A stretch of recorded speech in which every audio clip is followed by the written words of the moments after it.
Bom dia, todo mundo está me ouvindo aqui? Bom dia, pessoal, tudo bom? Como vai?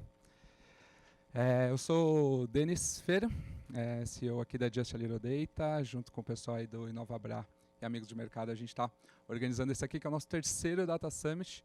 A gente está muito feliz aqui com o conteúdo que a gente preparou para vocês e essa vez esse evento aqui de um jeito um pouquinho diferente. Nós teremos 3 painéis acontecendo de forma simultânea, 3 salas aqui acontecendo de forma simultânea. O que a gente pensou aqui neste dia e nesse evento? Essa primeira sala nossa, que estamos aqui agora, nós vamos fazer os painéis de discussão. Então teremos 3 temas aqui, com profissionais aí do mercado, executivos aí do mercado que estão atuando em cima desses temas. E a ideia aqui são os debates, as discussões, os conflitos a gente está falando aqui de comunicação, a gente está falando de dados, como dados influenciam hoje o nosso mundo de negócio, e tem diversas formas de você fazer isso, né? Organizo isso dentro de casa, contrato alguém de fora, que plataforma que eu contrato, vou para o modelo ágil, squads e tudo mais, eu estou dentro de uma empresa que tem uma hierarquia mais tradicional, chamo esses meus parceiros para dividir comigo, fazer um revenue share do meu negócio, não, coloco eles no risco, não coloco. Então, a ideia aqui é debate de ideias mesmo, de como implementar esses modelos, falando desse mundo nosso de comunicação. E aqui vão ter 3 discussões, logo a primeira delas fala bastante sobre qual o melhor caminho para a implementação desse mundo data-driven decision making que existe hoje. Começando agora, logo depois dessa apresentação. O segundo painel de discussão aqui, a gente fala da publicidade one-to-one, nesse tempo de privacidade de dados. A gente está buscando aí cada vez mais conhecer o nosso consumidor, cada vez mais coletar dados desse first party data e, ao mesmo tempo, estamos aí em vias de implementação de uma LGPD, o que a gente pode fazer, o que não pode, quão preciso eu posso ser nessa comunicação, quão preciso eu não posso, como que eu tenho que me adaptar a isso, né? O terceiro painel que roda aqui, do Data-Driven ao People-Driven, a humanização dos dados. Não é só sobre dados, né? No final das contas é sobre pessoas, né? Como que a gente implementa esses processos, usa esses processos, se a gente tem uma variável dentro de todas as nossas empresas, sejam elas marcas, prestadores de serviço, agência, que é pessoas, né? Como é que a gente se organiza e atua nisso. E também tem o lado das pessoas, como elas estão prontas para digerir informações, dados, gráficos, números, interpretar aquilo e transformar aquilo em negócio. Muitas delas também não estão tão preparadas assim para esse tipo de atuação. Então é um terceiro painel de discussão aqui. Nessa sala, painéis de discussão. Numa segunda sala, a gente faz processo de mentoria. Então aqui a gente vai ver os executivos discutindo, trabalhando. Numa segunda, vocês vão participar. Eu quero discutir um pouquinho sobre o assunto. E aí os temas são, nessa sala de conversa, a gente chamou de roda de conversa, a gente fala de o segredo de montar uma equipe de dados, logo no primeiro momento, agora às 9h30, depois aqui da abertura. Na segunda, o protagonismo das marcas está na audiência. A gente vai falar muito sobre o target, a comunicação, a linguagem que isso se coloca para o público. E o terceiro, sobre LGPD. Nos últimos 2 Data Summits, a gente não teve nada específico de LGPD. E toda hora as perguntas eram direcionadas a isso. Então, neste Data Summit, a gente trouxe isso. Terceira salinha é uma salinha de workshop, salinha de mão na massa. Aí a gente senta e aprende juntos a fazer algumas coisas. Primeiro tema lá a gente vai falar de Data Visualization, então workshop sobre Data Visualization. Um segundo sobre Data Analytics, Data Analytics, o segundo workshop, começando às 11h. E o terceiro, um Design Thinking focado em dados também. Essa é a nossa ideia de programação. Painel de discussão aqui, mentoria no segundo, workshop no terceiro. Tudo que a gente está fazendo aqui, a gente está transmitindo online, então o pessoal que está acompanhando a gente aí no digital, sejam bem-vindos, obrigado aí pela presença. E todo o conteúdo dessa sala aqui também vai estar disponível nas redes sociais depois da Just, de InovaBrá, a gente vai deixar o conteúdo todo divulgado para vocês. Tomara que seja uma manhã muito gostosa, prazerosa, que vocês aproveitem. A ideia aqui é troca de conteúdo, a ideia aqui não é jabazão, nenhuma empresa está aqui ou nenhuma pessoa está aqui com o crachazão da empresa no peito, todas as pessoas estão aqui com o teu conteúdo e a troca da experiência e a compartilhar um pouquinho da nossa experiência aí, do nosso dia a dia com isso. Tá bom? Obrigado aí pela presença de vocês. Eu vou chamar o Marcos aqui para falar um pouquinho aqui sobre o Amigos do Mercado, que ajuda a gente sempre nessa troca aqui nesse Summit. Obrigado, pessoal. Beleza, muito obrigado. Olá, gente, bom dia, tudo bem?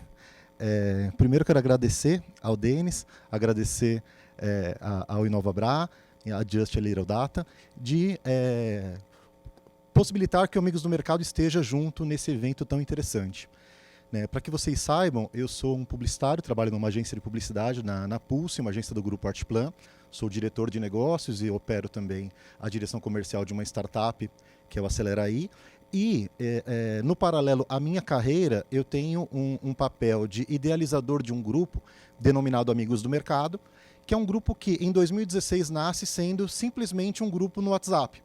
Tá? Esse grupo no WhatsApp acontecia ali para que as pessoas trocassem ideias, para que elas trocassem contatos, trocassem indicações, links. Isso foi crescendo numa proporção que, tempos depois, a gente começa a fazer alguns happy hours, tempos depois a gente faz um premium, depois a gente faz eventos de relacionamento, e hoje nós somos um grupo fechado no Facebook com 28 mil publicitários e 21 grupos no WhatsApp, sendo que alguns deles são regionais. Então tem Amigos do Mercado no Rio de Janeiro, em Brasília, Rio de Janeiro, Brasília, BH, Litoral de São Paulo.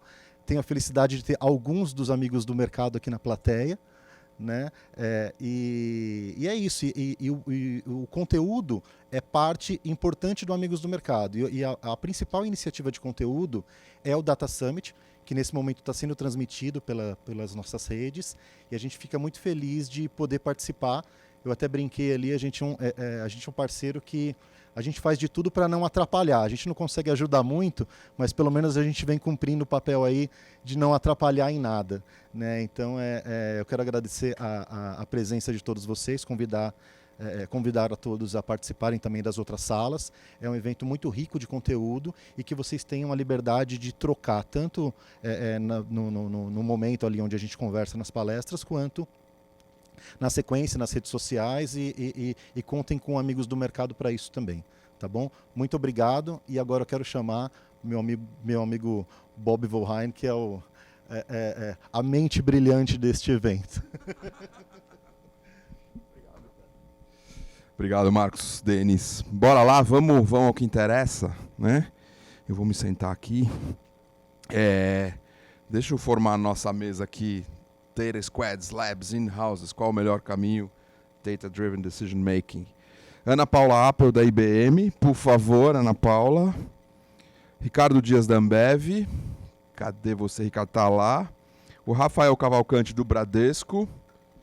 Rafael tá aqui. E o Alex Grafe, da Sky. Alex, cadê você? Tá lá. Ótimo. Então, tá bom. Tem várias salas rolando ao mesmo tempo. Se você não conseguir um lugar aqui, aproveita, vai para outra sala. E depois vê ao vivo, vê em vídeo isso aqui. Então, o nosso papo aqui, ele é a coisa do melhor caminho, né, para a gestão de negócios. Não só a área de comunicação, mas com um certo olhar para a área de comunicação. Então, eu tenho visto esse momento do mundo de comunicação como talvez um dos melhores momentos que a comunicação já viveu na vida, e talvez não, certamente um dos mais tensos que ela viveu na vida, ao mesmo tempo, né? Essas duas coisas acontecendo. Então, que é mudança de meios, mas muito mais importante do que mudanças de meios são mudanças de mindsets, né? Os meios trouxeram mudanças de mindset, né? Então, e a hora que a gente montou esse painel, eu não sei se eles imaginaram assim, mas eu fiquei imaginando que a gente tem uma espécie de um funil, né? Se fala tanto hoje do funil, né? Então aqui a gente tem no topo do funil o Ricardinho, CMO da porra toda lá em cima. Depois a gente tem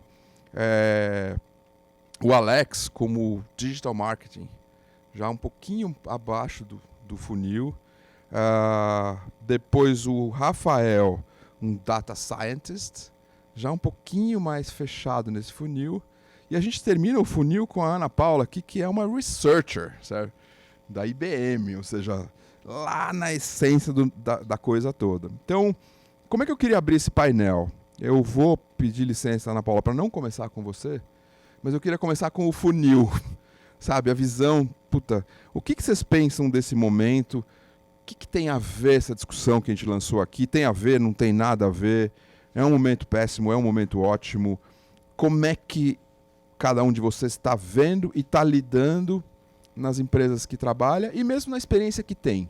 A gente não precisa fazer só referência às empresas que vocês trabalham, também um pouco da visão do mundo em relação a esse grande momento de virada do mundo da comunicação. Então, Ricardinho, vamos começar com você, no topo do funil, a tua visão macro, você que é um cara que está mudando a porra toda, contratou a Anitta outro dia, tá chacoalhando o bicho inteiro. Como você vê tudo isso, como você vê esse momento? O mais engraçado, todo mundo agora acha que eu...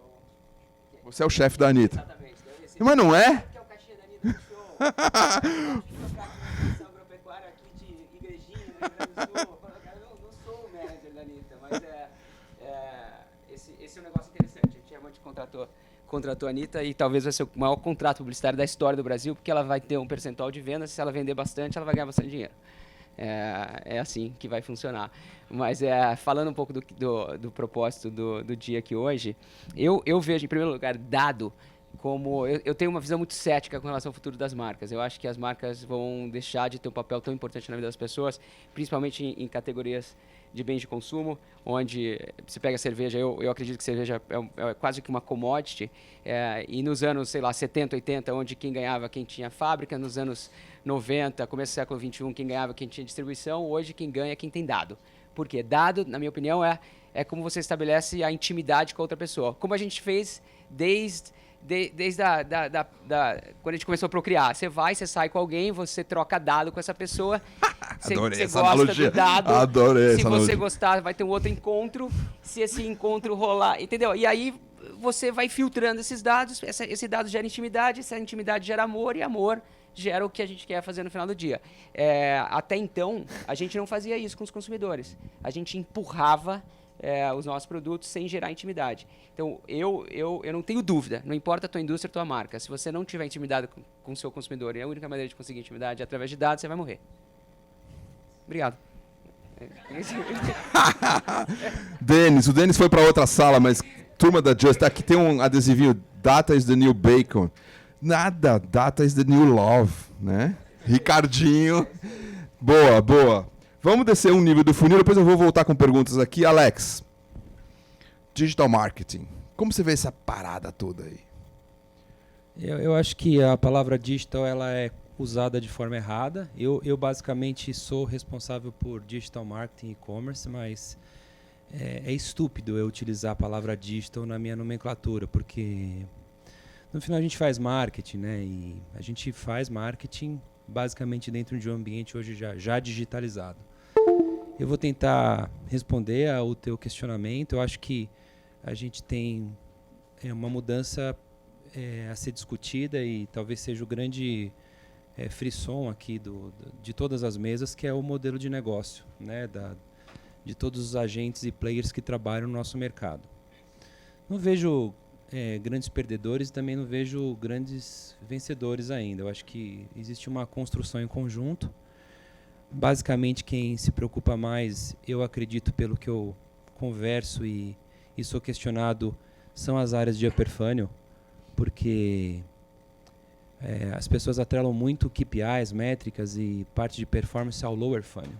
Isso, eu já passei por esse período também de trabalhar de forma estruturada, assim, de ter áreas na minha empresa divididas entre upper, middle e lower.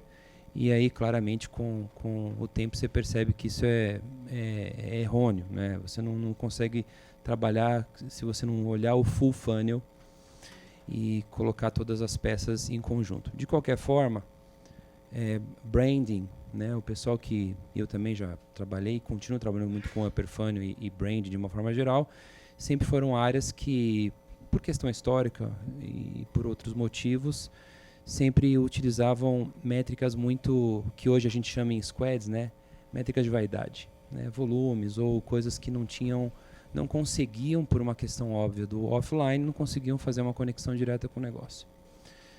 Então, acho que essa área, pelo menos eu vejo na Sky, a área de branding, áreas que acabam utilizando de ATLs mais tradicionais, como patrocínios e assim por diante, acabam sendo um pouquinho mais penalizadas no momento, mas não vejo que elas sejam o grande inimigo.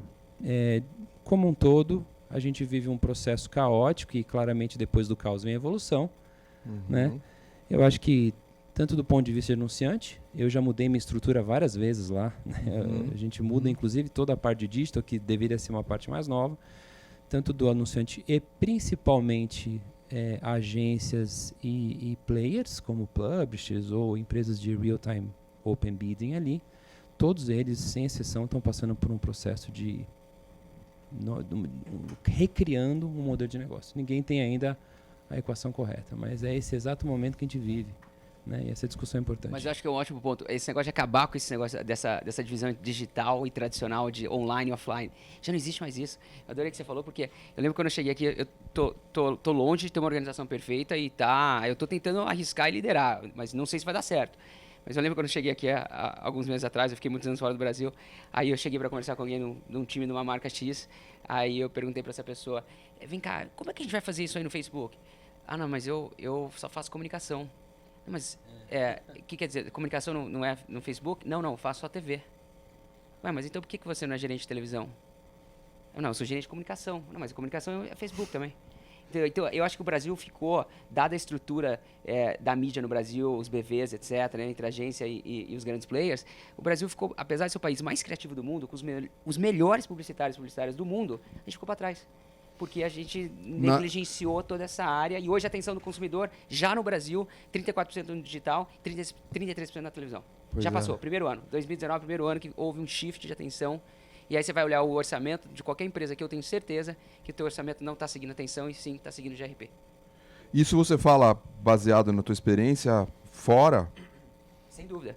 Porque você já viveu mundos mais avançados do que aqui quando você estava morando fora? Você vai para o mercado você vai para os Estados Unidos, por exemplo, onde não existe um incentivo por parte das agências em alocar a mídia no canal tradicional. Ou seja, o digital fora do Brasil se desenvolveu muito mais rápido. O problema é que o consumidor lá fora não andou tão rápido quanto o brasileiro. Talvez o consumidor mais digital do mundo, seja o brasileiro. como o brasileiro, talvez Indonésia, China, Índia, porque a maioria da população brasileira não teve computador, o primeiro computador foi um telefone, já se acostumou aqui. E por incrível que pareça, você vai nos Estados Unidos e muitas vezes os consumidores não são tão mobile quanto eles são no Brasil. Sim. Só que a mídia já é muito mais mobile. Interessante essa distância, né? Deixa eu continuar no meu funil aqui, apesar de que o Alex já destruiu o meu funil, mas eu vou seguir no funil aqui. Mas era só uma lógica bonitinha. Não, eu sei, tô brincando. Só uma lógica aqui, mas vou passar pro Rafa, que tá num pedaço ali do data science do funil. É um cientista de dados, então chega nesse negócio trazendo todo o know-how do engenheiro, do matemático, do estatístico, etc. Como você vê essa situação toda, Rafa? Eu costumo dizer que o principal protagonismo de um data scientist é deixar com que o negócio seja protagonista, né? Ou seja, não existe equipe de data science sem um negócio e sem, em última instância, o cliente, né? Ou seja, a gente está muito mais para conectar e dar insumos dentro de um modelo de negócio do que propriamente achar que a gente vai fazer a grande revolução do negócio, né?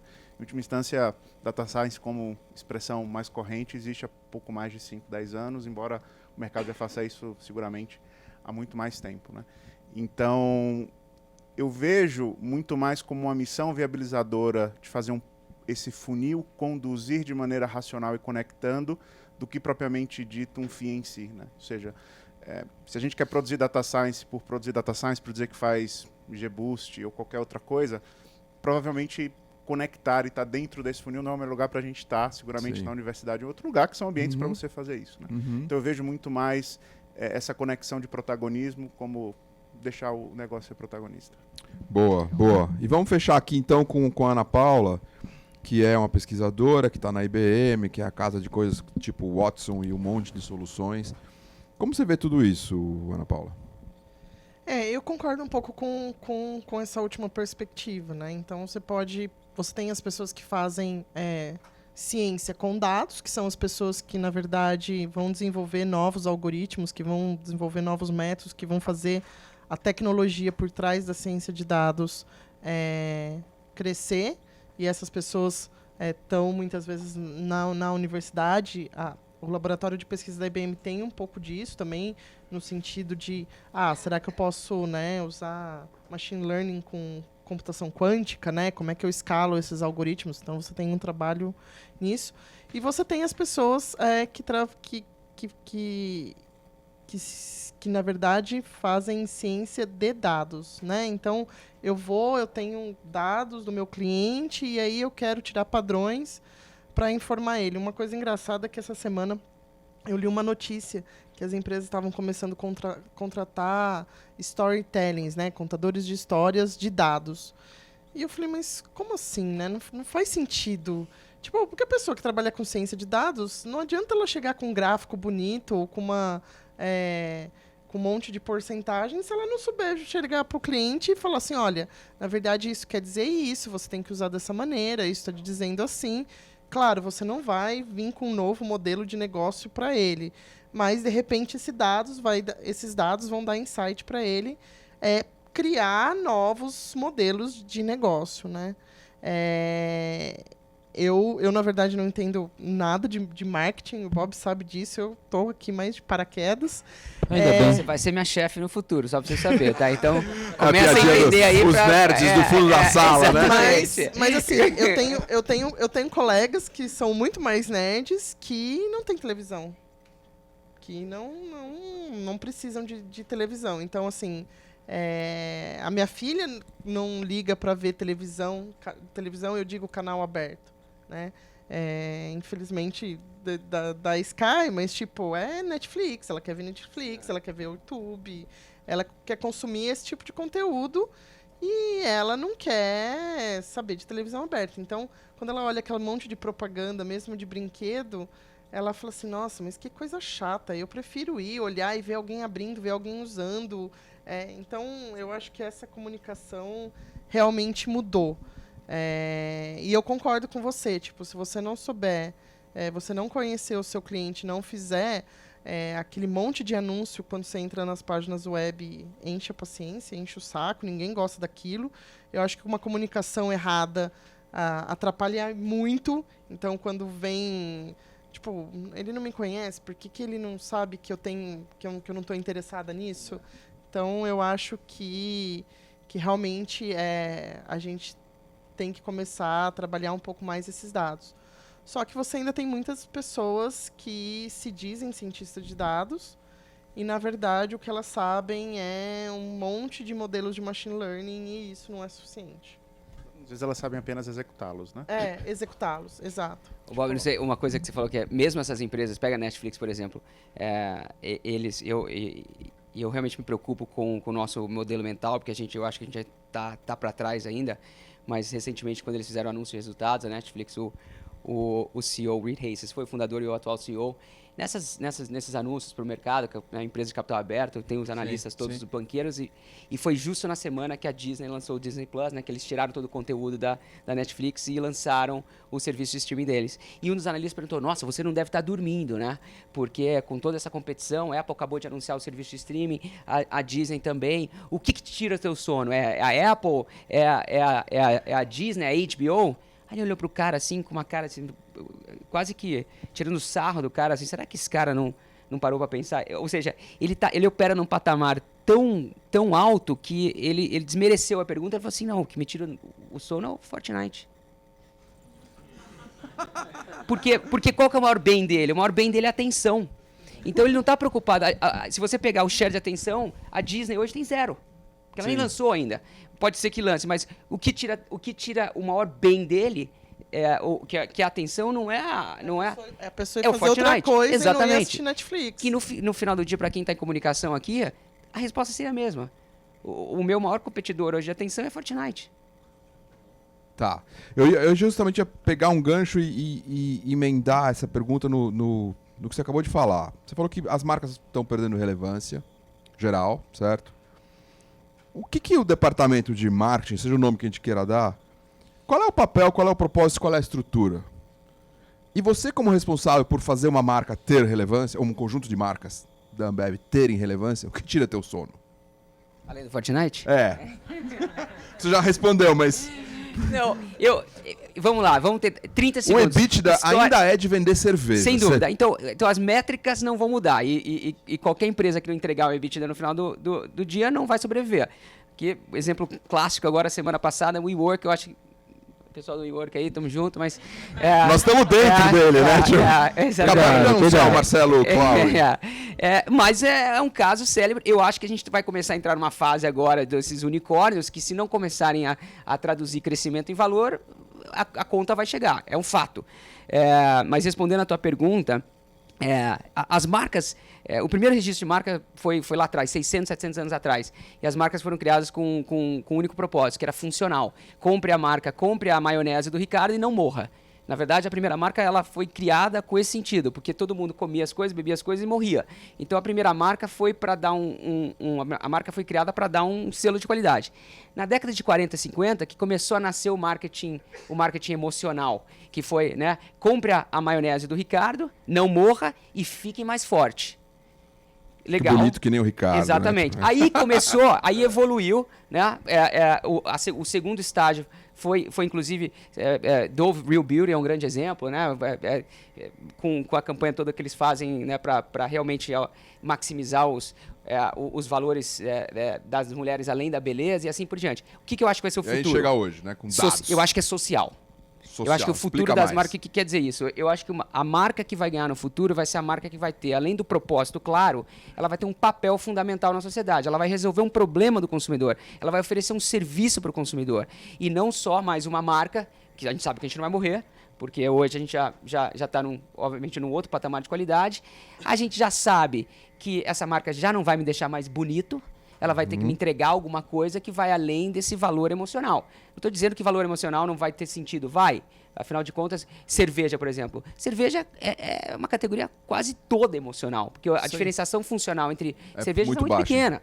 Então, óbvio que existe um valor emocional, mas cada vez mais, na minha opinião, a empresa que vai ganhar, a marca que vai ganhar, é a marca que está resolvendo um problema do consumidor e realmente satisfazendo uma necessidade daquela pessoa. Seja porque não usa agrotóxicos, seja porque não explora as pessoas, Exatamente. seja porque faz um bem social, não explora o produtor. E aí o repertório vai aumentar radicalmente, você vai ter muito mais marca, muito mais opção de compra. Talvez a cerveja, por exemplo, se eu fosse um alien e pousasse aqui na Terra, eu não começaria uma empresa de cerveja com garrafa de 600 ml retornada, uma garrafeira que pesa, que é suja, que não consigo colocar na geladeira, etc. Só que a gente fez isso por quê? Porque era bom para EBITDA. Agora, se você fosse um alien e chegasse na Terra hoje, o que você faria? Cerveja gelada entregue em casa em 3 minutos. Num cano, né? Exatamente. É isso aí. Abre o registro. Mas que é o que a Amazon tá fazendo. Se você pegar a Amazônia e Alibaba tá construindo um cano na casa de todos os chineses. Amanhã, se você falar assim, bota a cerveja no cano, você toma a cerveja no cano. Toma no cano, cerveja no cano. Entendeu? A Amazon Prime é isso, é um cano pra tua casa. Né? E aí ele bota o que ele quiser nesse cano. Alex, quer provocar? Não, eu acho que eu tenho... Acho que a resposta é a mesma, só que eu penso de uma forma estruturante. A minha estrutura aqui é diferente, né?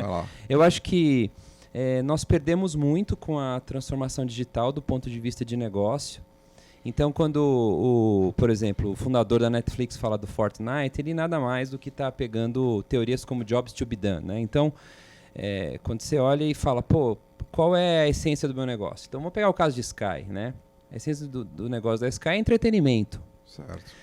E eu acho que, partindo um pouco, tentando estruturar o meu feedback, é assim, eu acho que a marca não pode esquecer essa essência, que é muito o que vocês estão comentando aqui. Eu não posso nunca imaginar que a Sky é uma empresa que vende TV por assinatura, senão, obviamente, daqui a 3 anos, isso é claro, né? Eu vou falir, porque senão eu vou estar tendo foco no formato, né? Sim, e não na entrega de valor. Sim. Quando você pega hoje toda a catequização no mercado digital, e vocês devem percorrer isso diariamente, né?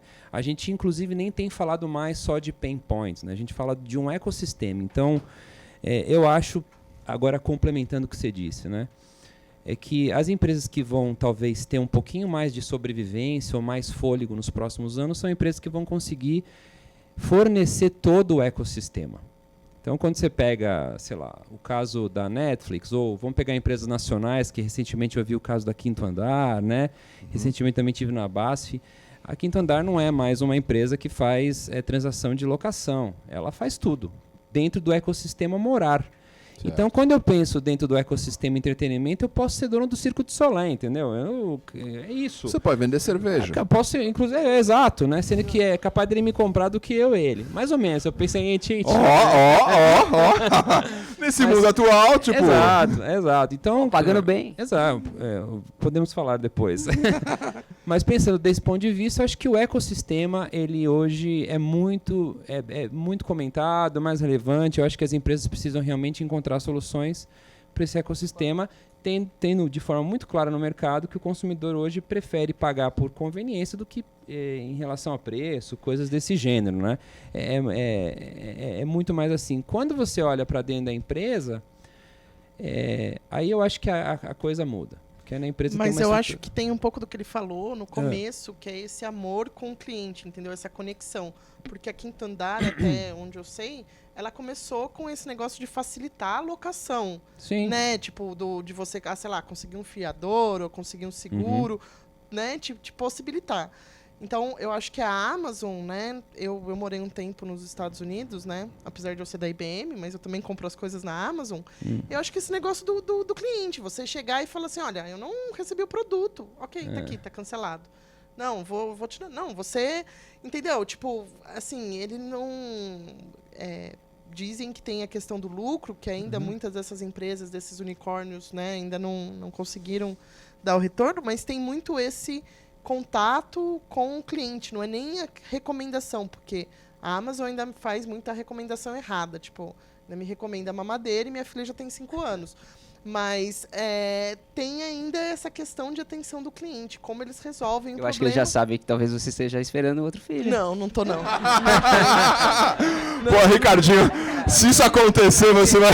Sai daqui e passa lá na Ricardinho aqui Bruno. embaixo.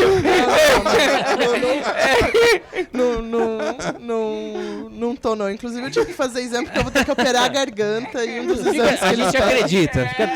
Foi uma piada. Mas assim, tem essa tensão com o cliente que muitas vezes a gente vê aqui no Brasil que é difícil de resolver. Entendeu? Que é difícil a empresa, tipo, dar essa atenção e ter esse cuidado com os dados. Né? Então, tudo que você quer devolver demora não sei quanto tempo. Você tem que brigar, o seu pedido. Então, assim, essas empresas têm um pouco desses cuidados com o cliente, com os dados e prestam atenção nisso. Mas aí que eu acho que mora o tal da transformação digital, do mindset digital, né? Porque assim, que a gente perdeu um pouco e a gente tem retomado ultimamente, né? É pure marketing isso aí. Quando você entende quais são as dores do cliente e utiliza a tecnologia como um facilitador, como um enabler, claramente você vai ver a possibilidade de você fazer assistência em todo o ecossistema. Mas muito acho que legal tem uma questão fundamental que eu tá. vejo dentro dessa nacional transformação digital. Acho que a gente está no processo, principalmente no mercado brasileiro de amadurecimento, a gente já está razoavelmente consolidado no processo de digital para você vender produtos. Você vende muito bem. Dado que você vendeu, a gestão do pós-venda tem uma complexidade muito maior que eu acho que a gente ainda não amadureceu nas organizações, que é um pouco do exemplo que foi compartilhado aqui. Né? O cliente tem a expectativa de, da mesma maneira que ele pode comprar o produto em um clique, que ele tem uma capacidade de devolver aquele produto igualmente num clique. Por mais surreal que isso possa parecer do lado do vendedor, é uma expectativa assimétrica que gera frustração. Né? Ou seja, o equilíbrio de tudo isso que a gente está falando é muito tênue. Né? O equilíbrio da privacidade com a personalização é extremamente tênue. Né? A gente fica super feliz quando diz assim, nossa, esse programa do Netflix eu assisto. Nossa, não foi uma mamadeira, mas foi um livro para crianças de 6 anos e tal. Mas a gente fica muito frustrado quando, por exemplo, você vê, mas por que ele está me recomendando isso? Será que ele sabe alguma coisa que eu não sei? Será que ele está usando alguma coisa maliciosa que eu deveria saber? Então, eu acho que tem um pouco disso. A gente está num ciclo que a gente ainda fica muito dedicado em vender e engajar no início da jornada, e os processos, depois que ele entra, o cliente entra, ainda carece de muita evolução, tanto na dimensão de como a gente se comunica, como a gente consegue executar. Sabe uma maneira fácil de resumir isso na minha cabeça? Qual é o seu sistema operacional? Eu acho que a gente, como seres humanos, a gente vai começar a pensar dessa forma. Então, você pega hoje as nossas vidas. Qual que é o sistema operacional da Amazon? Conveniência. Qual que é o sistema operacional da Netflix? Entretenimento. Qual que é o sistema operacional do Facebook? Facebook Messenger, Instagram, WhatsApp. Relacionamentos. Qual que é o sistema operacional da Google? Informação. Qual que é o sistema operacional do marketing da Ambev? Sociabilidade. Esse deveria ser o futuro pra gente. Sociabilidade. Ou seja, esse é o papel fundamental, na minha opinião, deveria ser o papel, principalmente da cerveja, falando de bebidas como um todo, mas a cerveja deveria ser esse. Esse deveria ser nosso sistema operacional, que é o que ele falou. Aí eu tenho que começar a olhar para entretenimento. Por que eu não posso estar fazendo entretenimento? Deveria, eu já faço, eu já Você gasto já faz, muito dinheiro nisso, só que eu estou interrompendo, eu não estou entretendo. Sim. Entendeu? Aí eu posso começar a pensar em conveniência. Como é que eu consigo chegar na tua casa mais rápido, cerveja gelada, um pack personalizado? Divide com a gente algumas coisas que você está fazendo que já deram certo e, se puder, algumas que deram errado, nessas mudanças lá dentro da Ambev. O que você tem feito? Vou te falar das cagadas. Fala, melhor. Se puder. Não, eu vou dar um Nós dado estamos pra live, vocês. tá? Vambora. Bom dia, gente. Meu nome é Ricardo, trabalho na Heineken. Eu vim aqui contar um pouquinho sobre... Tá subindo acesso na Heineken? Tá subindo. Fudeu, vou ser preso agora. Começa de novo, vai. Não, eu pega, por exemplo, eu vou contar... Na verdade, esse exemplo é bom para Heineken também, ou para qualquer empresa de bens de consumo. Qualquer empresa de bens de consumo sempre dependeu do varejo para vender. Né? Eu nunca vendi direto. Eu sempre dependi da mídia para falar com as pessoas. Eu sempre dependi do instituto de pesquisa para escutar as pessoas. Mas pega, por exemplo, dados. A gente está falando de dados. A gente vende... O mercado de cerveja brasileiro hoje, que são as pessoas adultas, né, com mais de 18 anos, e as que bebem, são mais ou menos 100 milhões de pessoas, para facilitar a conta. 100 milhões de brasileiros bebem cerveja. E eu não conheço nenhuma delas. Nenhuma. Na verdade, eu conheço 30 mil. 30 mil você conhece? 30 mil. De É um 100 milhões. absurdo. Por quê? Porque eu nunca tive contato com o consumidor final. Dito isso, eu só vou ganhar esse jogo se eu começar a conhecer melhor essas pessoas, para estabelecer intimidade, que gera o amor, que gera negócio. Então, agora, qual que é o nosso negócio principal dentro do marketing? Coisa que não existia lá atrás. É ter uma estratégia de aquisição de dados. E eu não estou falando que eu quero vender direto, porque eu acredito que a relação com os nossos varejistas é muito positiva, é muito boa para o nosso negócio e ela não vai deixar de existir. Mas eu preciso ter uma relação direta, pelo menos, com o consumidor. E a gente não tem. Porque você depende que o teu amor seja entregue pelo outro cara, né? Exatamente. É a mesma coisa que eu levar, sabe, você vai sair com alguém, ela leva o irmão ou a irmã e aí não funciona, Não, né? deixa pra lá, isso vai ficar complicado, essa lógica aí.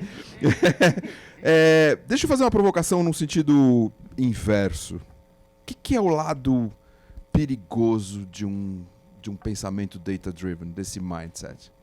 Qual que é o outro lado da parada? Quer começar aqui, Ana Paula? Você que é pesquisadora, o que você tem visto que... Eu acho que o grande problema é a questão da privacidade, né? Você também tem que saber o quanto que você pode ir, o quanto que a pessoa quer saber dos seus dados. A pessoa pode ir, não quero que você saiba nada, né? Mas não é mais profundo você pensar... Os algoritmos são feitos por humanos que podem embutir um monte de pré-concepções. Você tem bias, né? Você tem, né? Então, quando fala assim, mas esse algoritmo é preconceituoso. Mas tudo bem, as pessoas são preconceituosas, reflete o que são as pessoas. Foi feito por pessoas, foi treinado por pessoas. Mas tudo bem ou não tudo bem? Não, eu não acho que tudo bem. Eu acho que isso mostra um lado para o ser humano que esse avanço tá mostrando. Então, por exemplo, quando nos Estados Unidos eles usam um sistema que vai condenar uma pessoa e esse algoritmo, né, é preconceituoso, mostra que provavelmente talvez os juízes sejam também, de alguma maneira, tenham esse bias. Quando mostra que a questão de crédito, né, quando você se avalia crédito, e aí tudo bem, você está questionando o algoritmo, mas quem sabe aqui como funciona um algoritmo de crédito de um banco? Ninguém sabe. Então, quando você... Contem pra gente! Ele faz o algoritmo. Não sei nem se ele sabe, porque muitas vezes é caixa preta, porque é legislado, porque tem normas e tudo mais. Então, quando você vai para um gerente e ele fala, olha, eu só posso te dar isso, eu não posso te dar tanto, porque o seu perfil, porque a gente analisou... Tudo bem, muitas vezes você pode questionar, ou a maioria das pessoas não questionam, não sei. Mas se um algoritmo chegar e falar, não, eu vou te dar isso porque eu analisei isso, tudo bem, você pode até uma explicação, ela pode não ser justa, não ser fair, mas ela foi colocada por dados que as pessoas já usam, então eles só estão refletindo os atuais modelos, a essência das pessoas. Então, isso ajuda a gente a enxergar que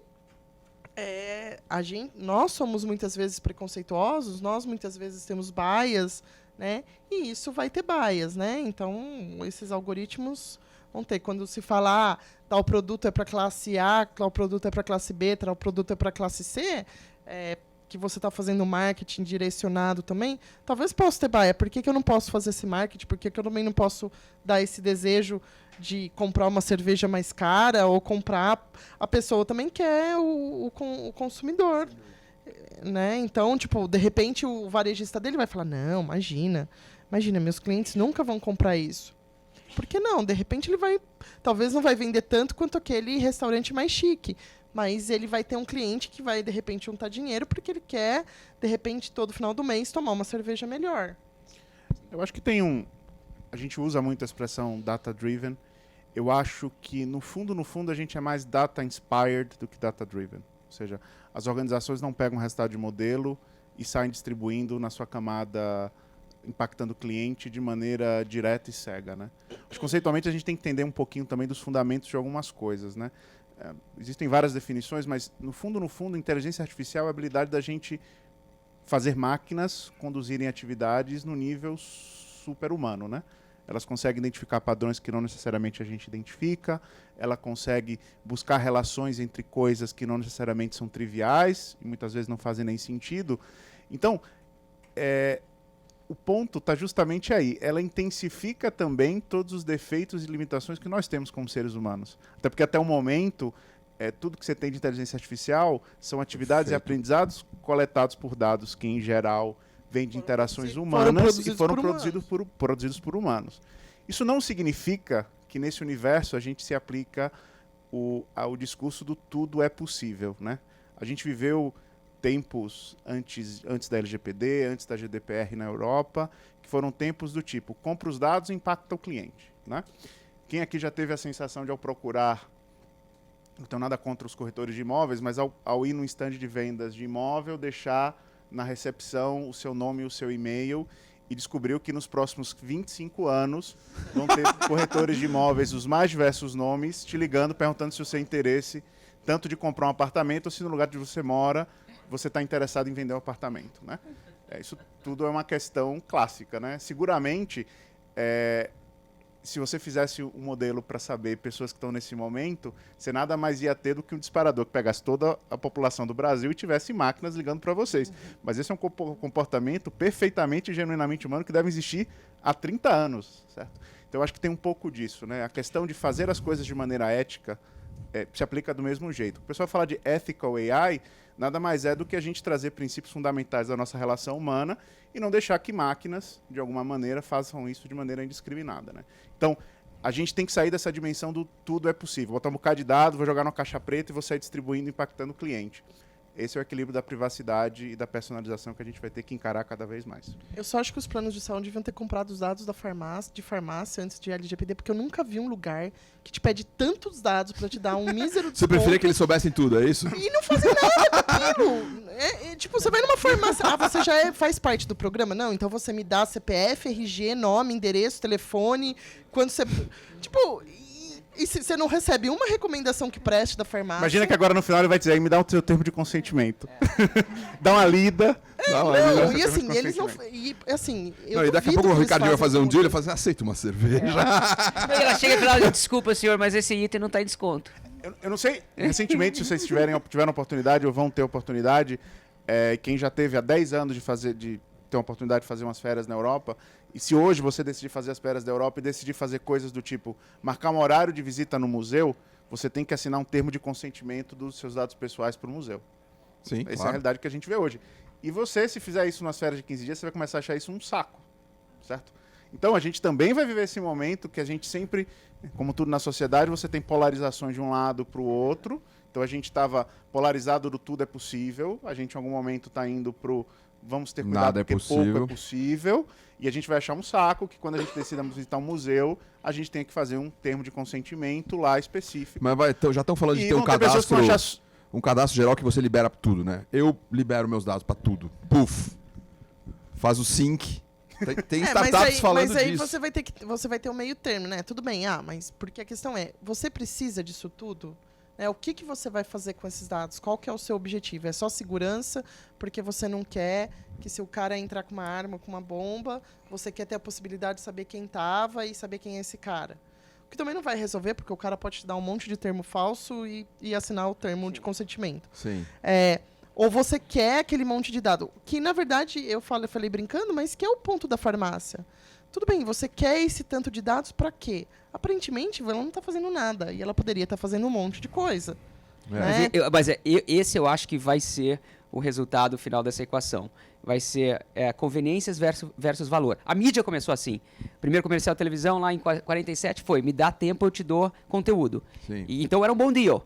Todo mundo ficava feliz de ser interrompido, porque você acreditava que o seu tempo estava sendo bem gasto naquele comercial em troca de um bom conteúdo. Hoje, obviamente, a gente já paga para não ser mais interrompido e a gente acredita que pagar é melhor que ser interrompido. Mas eu acho que no futuro as pessoas vão riscar essa linha no chão aonde elas começam a perder conveniência. E eu acho que as gerações mais novas, muita gente me pergunta, mas o que você acha do futuro, proteção de dados? Eu acho que vai depender de cada pessoa. E cada pessoa vai determinar. Poder escolher o seu... Por exemplo, eu sou um cara que eu não quero perder conveniência. Então, provavelmente, eu vou estar mais aberto a... Quem aqui fez aquela foto que envelhece? Quem levanta a mão aí. Bom, todo mundo deu aquela sua foto para aquela empresa russa para sempre. E vocês aceitaram, só que vocês não leram o fine print, né? Vocês não leram. Eu também não li, porque eu tava tão empolgado com me ver velho que eu falei, foda-se, pum, ok. Entendeu? Vambora. Só que eu dei minha foto. Agora também, eu não tô dormindo mal porque os caras estão com a minha foto. Então tá bom, tudo bem. A foto é o que eles têm mais superficialmente de você, eles sabem bem mais coisa, né? Por exemplo, a gente pode agora, todo mundo aqui, disable location service aqui, né, ficar off the grid aqui, todo mundo. Só que daí você não vai poder pedir um Uber, o Rappi não vai te entregar nada. Gmail, quem tem Gmail aqui? Todas as palavras que contêm no seu Gmail estão sendo buscadas. E são do Google. Exato. Então, e a gente... Agora, você pode falar pro Google não fazer isso. Fecha seu Gmail. E aí? Não tem essa Não vida, dá também né? pra você ficar feliz depois de usar o Google Translator e dizer, nossa, o pessoal fez um serviço de tradução muito bom, né? Seguramente ele usou um pouco disso pra saber quais palavras de contexto. Ele consegue completar o que eu penso. Né? Assim, ele consegue fazer lendo isso o que você porque, de pensa, alguma né? maneira, ele capturou aquelas informações de algum outro lugar. Exato. Então, eu acho que esse equilíbrio... Ou seja, conveniência. Se o dia for bom... A gente quer pedir não vou usar a analogia, mas eu gostaria de ir para uma farmácia, eu tenho que preencher 35 coisas, né? Mas se você ficar chateada por isso, porque você acha que ela já deveria saber, você não pode ser a pessoa que se frustra quando ela diga assim, você quer um Tilenol? Nossa, como é que você sabe que eu preciso de um Tilenol? Você sabe da minha saúde? Você sabe da minha pressão alta? Você está vendendo para segurador para aumentar o preço do meu seguro de saúde? Então tem um pouco desse equilíbrio. Como equilibra isso? Não vai ser fácil isso aí, né? Não, eu acredito que sistemas complexos eles convergem ao equilíbrio, não ao caos, né? Por esse sentido que como sociedade naturalmente a gente continua existindo. É só tempo. Você acha que Mas a gente tem que saber encarar o caos. Eu acho que assim, nós temos a LGDP agora, né? A Lei de Proteção Geral de Dados. Ela basicamente vai inviabilizar modelos de negócio como mídia programática e entre outras coletas de dados pessoais. Mas eu acho que o impacto disso vai ser para a próxima geração. A nossa geração, que eu tô com 44 anos, né? It's fucking over, né? Assim, você vai viver até 150. Acabou. Não, fucking assim, over nada. Se a Singularity estiver certa, você vai até 150. Eu já dou dados desde o ICQ, entendeu? Orkut, etc. Já foi, acabou a história. Então, assim... A minha sorte, a minha sorte, a sorte de todos... você? A minha sorte, a sorte de todos aqui é que assim, nós estamos num momento muito incipiente ainda. A gente fala muito como marqueteiro em várias nomenclaturas. Eu, por exemplo, acho uma bullshitagem data science ainda. Eu acho que tem alguns. Eita. Então fica tranquilo. Então, assim, ó, nós estamos ainda progredindo. Só manda um mail para a pessoa certa, tá? Nós estamos ainda progredindo na época do BI. Cancelamento da Sky crescendo. Na época do BI, aquela coisa toda. Então, assim, a nossa sorte é que a gente tem hoje ainda um momento dentro de uma curva, se a gente for pegar aquela teoria básica, tipo dado, informação, conhecimento, nós estamos ainda entre coletar dados, né? Eu acho que nós não chegamos ainda, pelo menos todas as empresas que eu conheço, não pegou o meu dado ainda e transformou isso numa informação latente, ao ponto de eu não precisar ter uma interação minha para ter uma recomendação mais assertiva. Então, eu acho que o grande impacto que nós veremos, isso vai depender muito do que vai acontecer e talvez do approach que a nova geração vai ter, inclusive com instâncias governamentais. Isso vai acontecer para a geração Z, etc. Nós aqui, a vida como ela é, etc. Eu acho que até pela própria velocidade a gente vai conseguir ver esses transacionais.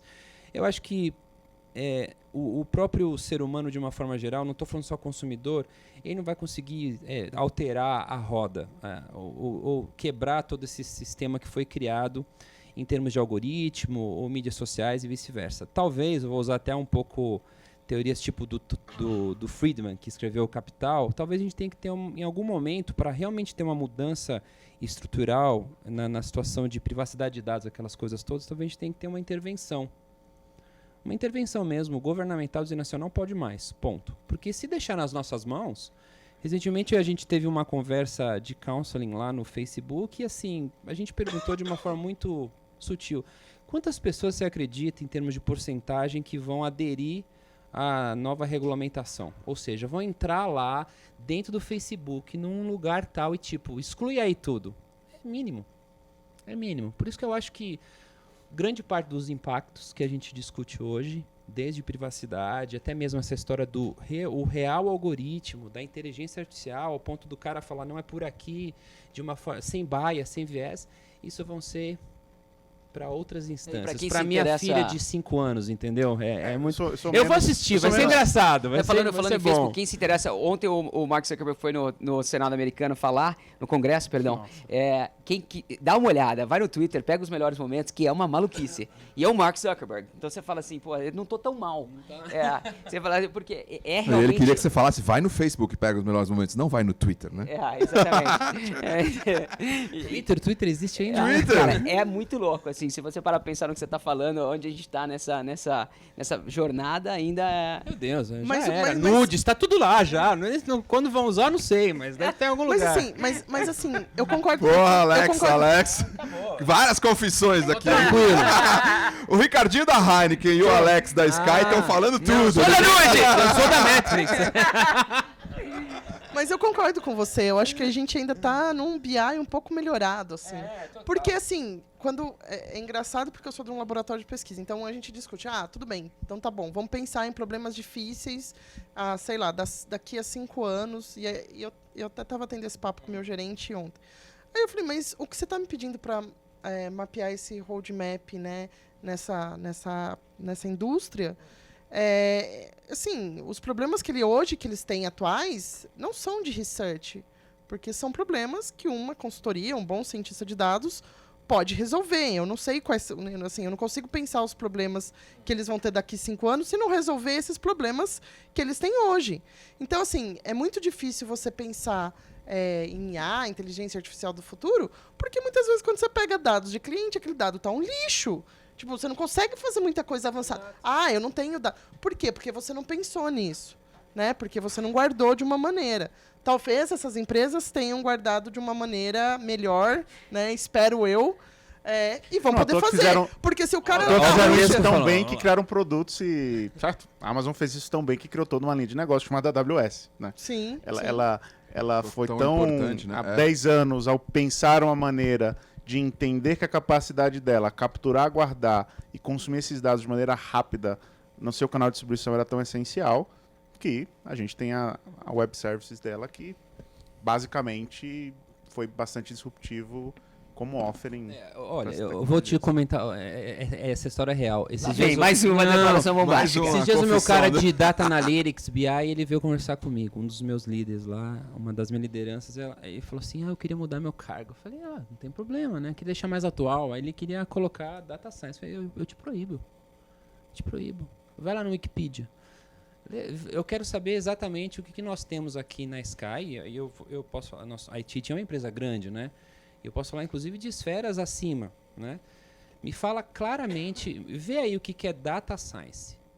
A gente consegue fazer análise preditiva, assim, com a qualificação de dados que eu tenho hoje no meu SaaS, tudo? Você entende de todas essas tecnologias e consegue fazer todas as integrações e tal. Então, assim, não vamos... Aí o menino pediu a conta. Não vamos, Ele ficou tão frustrado. não vamos cair na tentação de fazer o que muitas empresas, inclusive profissionais, De que nem fazer é o teu marketing. caso, tá? De fazer, Que é puro- de não colocar uma tem. nomenclatura lá e falar, não, agora eu sou data science. Mas caralho, data science, a gente tava discutindo esses dias aqui de métricas digitais básicas. O data visualization, tipo, o data studio tava errado, agora você quer ser data Aí science. ele colocou no LinkedIn. Ah, não colocou lá. Não, se ele colocou, ele tem o livre-arbítrio de fazer isso aí, não tem problema nenhum. Mas entendo, eu não tenho zero problema em comentar isso aí. Eu acho que eu me orgulho de olhar, por exemplo, para o Brasil e meus interlocutores americanos da HIT e ser benchmarking global em relação a a Data Web Media Analytics.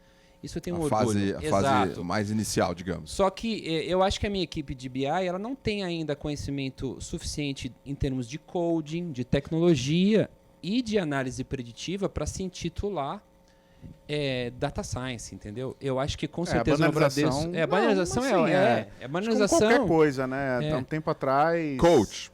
Era coach, agile coach, Scrum Agile. Master. Mas aí você já teve, né? Tipo, se você for pensar Data Science, vem da década de 90 com o paper do Fayad, que é KDD. Que é Knowledge Discovery Database, e depois eles tiraram o database e deixaram só data. Mas assim como metodologia E aí, ágil também existe há séculos, e agora parece que, meu Deus, viramos empresas... Mas calma, né? É assim, a gente tem que tomar um certo cuidado. A gente teve um erro na transformação digital, que foi achar que tecnologia resolvia.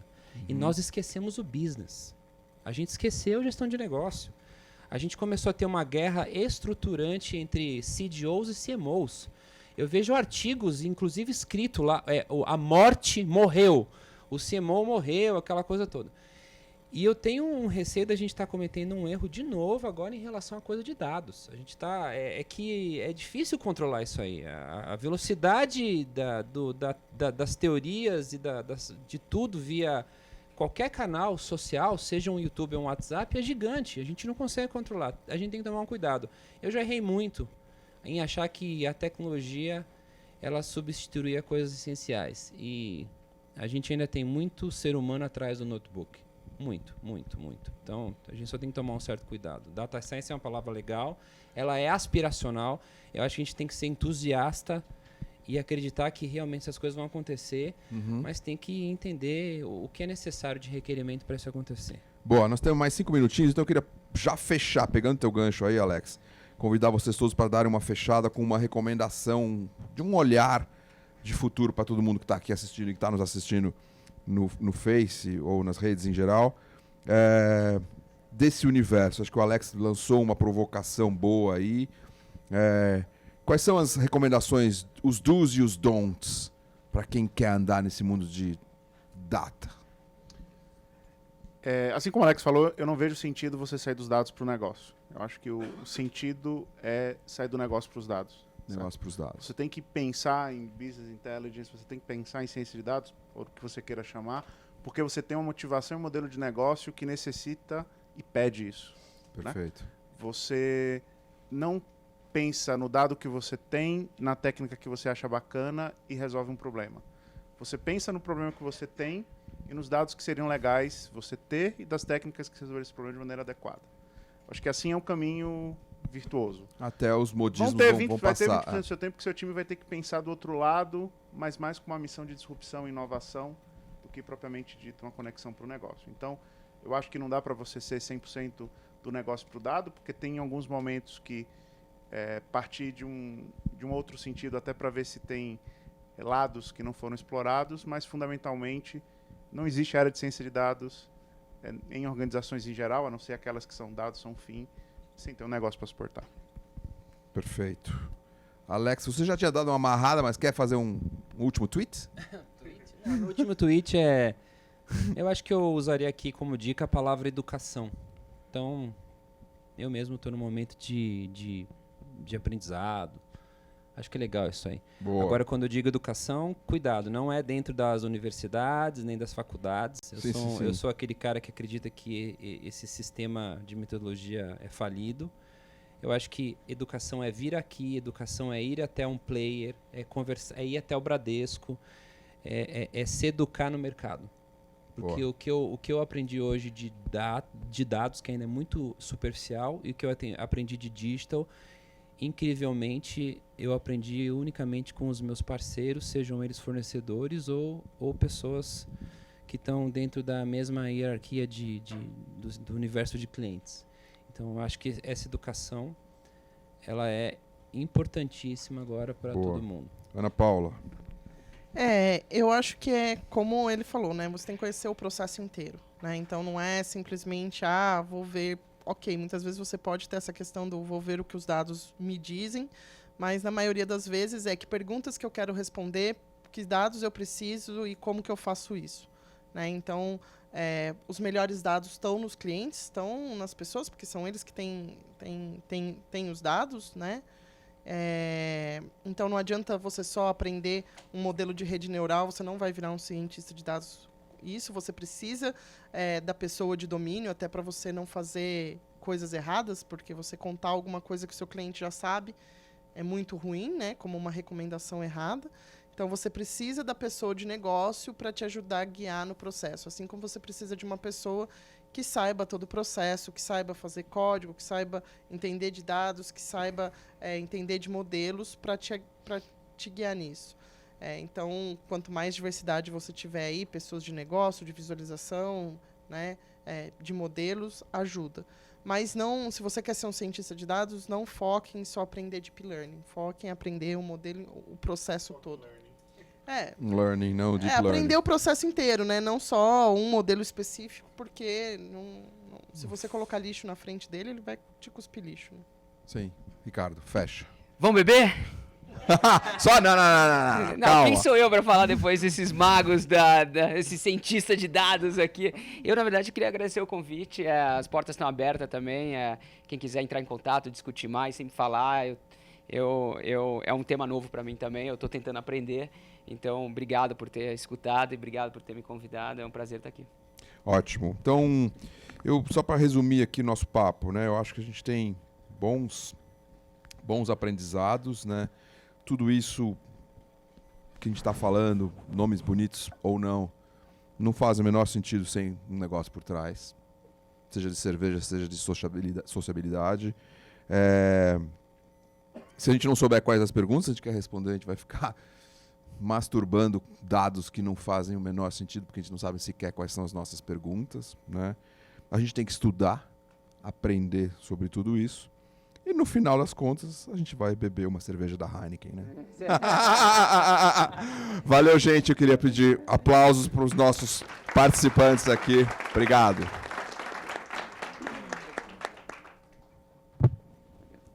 Vamos para o próximo painel aí.